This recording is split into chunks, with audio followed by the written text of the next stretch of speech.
যুক্ত হচ্ছি কারফিউ পরিস্থিতি নিয়ে জানতে খুলনা থেকে যুক্ত হচ্ছেন সহকর্মী AHM শামীমুজ্জামান। শামীম, কারফিউয়ে খুলনার অবস্থান কি এবং সেখানে স্বাভাবিক জনযাত্রা আসলে কতটুকু চলছে, বাজারঘাট বেচাকেনা কেমন দেখছেন?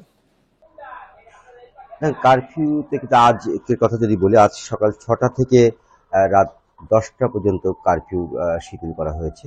আর সকাল 6টা থেকে রাত 10টা পর্যন্ত যেহেতু কারফিউ শিথিল, এই সময়টা কিন্তু খুলনার পরিস্থিতি যে স্বাভাবিক। আমরা সকাল থেকেই খুলনার সোনাডাঙ্গা বাস টার্মিনাল, শিববাড়ি মোড়, ময়লাপোতা মোড় সব বিভিন্ন এলাকাতে গিয়ে কিন্তু আমরা যেটা দেখেছি যে স্বাভাবিক যে জীবনযাত্রা সেটা রয়েছে।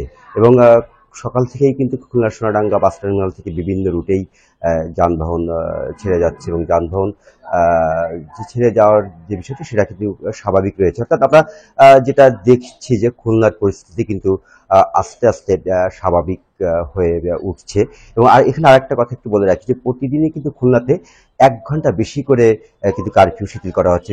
তার কারণ আমরা যদি গতকালের কথা বলি, গতকাল ছিল কিন্তু রাত 9টা পর্যন্ত, আজ রাত 10টা পর্যন্ত, তার আগের দিন কিন্তু ছিল রাত 8টা পর্যন্ত। এইভাবেই কিন্তু আস্তে আস্তে প্রতিদিনই কিন্তু 1 ঘন্টা করে বেশি সময় নিয়ে কারফিউ শিথিল করা হচ্ছে।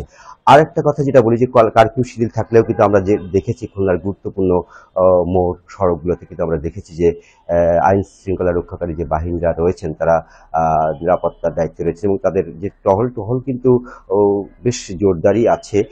এবং পরিস্থিতি যাতে স্বাভাবিক থাকে সেই জন্য তারা চেষ্টা করছেন। আর একটা কথা যেটা, নাশকতার মামলায় খুলনাতে নাশকতার অভিযোগে খুলনাতে 4টি মামলা হয়েছে, এবং সেই 4টি মামলায় আজ পর্যন্ত খুলনাতে সব মিলিয়ে 104 জন গ্রেপ্তার হয়েছে। সব মিলিয়ে এই মুহূর্তে আমরা যেটা দেখছি যে খুলনার পরিস্থিতি কিন্তু বেশ স্বাভাবিক। তো এই ছিল আমার কাছে সর্বশেষ তথ্য। খুলনা থেকে জানাচ্ছিলেন সহকর্মী AHM শামীমুজ্জামান।